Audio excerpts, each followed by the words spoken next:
ఇరాన్తో యుద్ధం, మధ్యవర్తిత్వానికి సిద్ధమంటున్న పాకిస్తాన్. ఉగ్రదేశానికి అంత సీన్ ఉందా? ఇరాన్ పాక్ మాట వింటుందా? యుద్ధం ముగించడానికి ట్రంప్కు పాక్ తప్ప మరో ఆప్షన్ లేదా?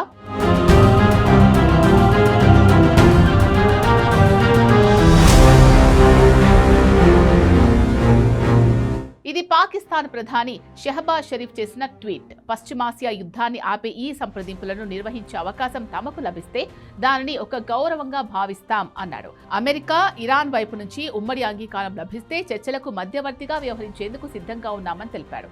ఈ యుద్ధాన్ని ఆపేందుకు మధ్యప్రాచ్యంలో శాంతి, సుస్థిరతల పరిరక్షణకు ప్రస్తుతం జరుగుతున్న అన్ని ప్రయత్నాలను పాక్ స్వాగతిస్తుందని చెప్పుకొచ్చారు. ట్విస్ట్ ఏంటి అంటే ఈ ట్వీట్ ను ట్రంప్ షేర్ చేయడం. దీని అర్థం పాకిస్తాన్ వేదికగా జరిగే చర్చలకు ట్రంప్ సిద్ధంగా ఉన్నాడని. మొదట్లో ఇరాన్ యుద్ధం అసలు తమకు పాయింటే కాదని, జస్ట్ అదొక మిలిటరీ కేక్ వాక్ లాంటిదని చాలా చులకనగా ప్రకటనలు చేశాడు. తమ సైన్యం చాలా ఈజీగా ఇరాన్ వెళ్లి పని పూర్తి చేసుకుని వస్తుందని ప్రగల్భాలు పలికాడు. చివరకు ప్రపంచ దేశాల ముందు జోలెపట్టి అడుక్కుంటున్న పాకిస్తాన్ మధ్యవర్తిత్వాన్ని కూడా కాదనలేని స్థాయికి దిగజారిపోయాడు. అయితే ఈ వ్యవహారంలో అసలు కథ ఇక్కడే ఉంది.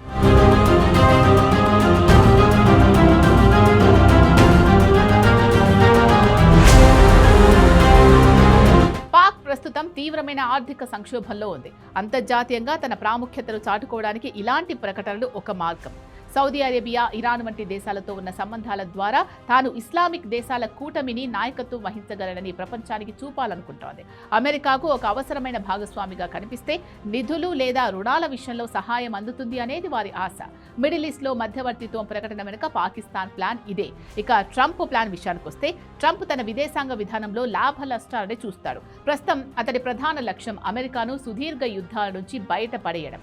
మిడిల్ ఈస్ట్ లో ఇరాన్ కు దగ్గరగా ఉండే దేశాల ద్వారా శాంతి చర్చలు జరిపితే అమెరికా ప్రత్యక్ష జోక్యం తగ్గుతుంది అనేది అతడి లెక్క. పాకిస్తాన్ ఉపయోగించుకొని ఇరాన్ ను ఒప్పించగలిగితే ఆ ఘనత తనకే దక్కుతుందని ట్రంప్ నమ్ముతాడు. కానీ రియాలిటీలో ఇది సాధ్యమయ్యేదేనా అన్నది అసలు ప్రశ్న.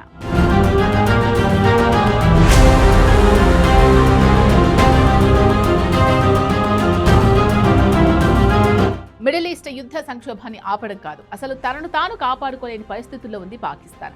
IMF, ప్రపంచ బ్యాంక్ వంటి అంతర్జాతీయ సంస్థలు రుణాలు మంజూరు చేయకపోతే దేశ ప్రజలకు ఒక్క పూట కూడా తిండి పెట్టలేదు. అలాంటి దేశం మాటను అంతర్జాతీయ వేదికలపై ఎవరు పట్టించుకుంటారు? పైగా విశ్వసనీయతలో పాకిస్తాన్ ట్రాక్ రికార్డ్ మరింత ఘోరంగా ఉంది. ఇజ్రాయెల్ వంటి దేశాలు పాకిస్తాన్ను మధ్యవర్తిగా అస్సలు అంగీకరించవు. రీసెంట్ గా గ్లోబల్ టెర్రరిజం ఇండెక్స్ లో పాకిస్తాన్ ప్రపంచంలోనే నంబర్ 1 గా నిలిచింది. వేర్పాటువాదులు, తాలిబాన్ల దాడులతో ఉక్కిరిబిక్కిరవుతున్న ఆ దేశం మధ్యవర్తిగా వ్యవహరిస్తానని చెబితే ఆ దేశంలోని ప్రజలే నవ్వుకునే పరిస్థితులున్నాయి. మరోవైపు ఇరాన్, సౌదీ అరేబియా సమీకరణాలు ఇస్లామాబాద్కు ఇబ్బందికరమే. పాకిస్తాన్ అటు ఇరాన్, ఇటు సౌదీలతో సన్నిహితంగా ఉండడానికి ప్రయత్నిస్తోంది. కానీ కీలకమైన నిర్ణయాల్లో ఈ దేశాలు పాకిస్తాన్ కంటే భారత్, చైనా, రష్యా వైపే చూస్తున్నాయి. పాకిస్తాన్ను కేవలం బెగ్గరగా మాత్రమే చూస్తాయి ఆ దేశాలు.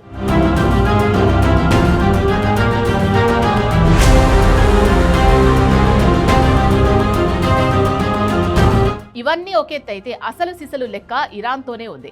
యుద్ధం స్టార్ట్ అయిన తర్వాత ఇరాన్తో చాలా ఎక్స్ట్రాల్ చేసింది పాక్. సౌదీ అరేబియాతో తమకు రక్షణ భాగస్వామ్యం ఉంది అన్న విషయాన్ని గుర్తు చేసి సౌదీపై దాడులు చేస్తే తాము చూస్తూ ఊరుకోమని బెదిరించింది. అక్కడితో ఆగకుండా ఇటీవల రావల్పిండిలో జరిగిన ఒక ఇఫ్తార్ విందులో పాకిస్తాన్ ఆర్మీ చీఫ్ ఆసిమ్ మునీర్ షియా మత పెద్దలతో మాట్లాడుతూ, మీకు ఇరాన్ అంటే అంత ప్రేమ ఉంటే అక్కడికే వెళ్ళిపోండి అంటూ వ్యాఖ్యానించారు.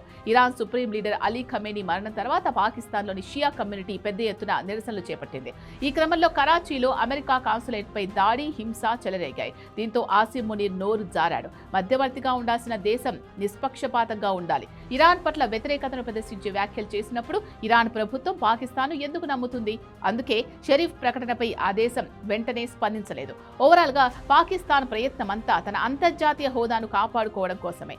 ట్రంప్ మద్దతు అనేది ఒక అవకాశం ఇచ్చి చూద్దాం అనే ధోరణి మాత్రమే. అందుకే పాక్ ట్రంప్ తీరును నెటిజన్లు ట్రోల్ చేస్తున్నారు.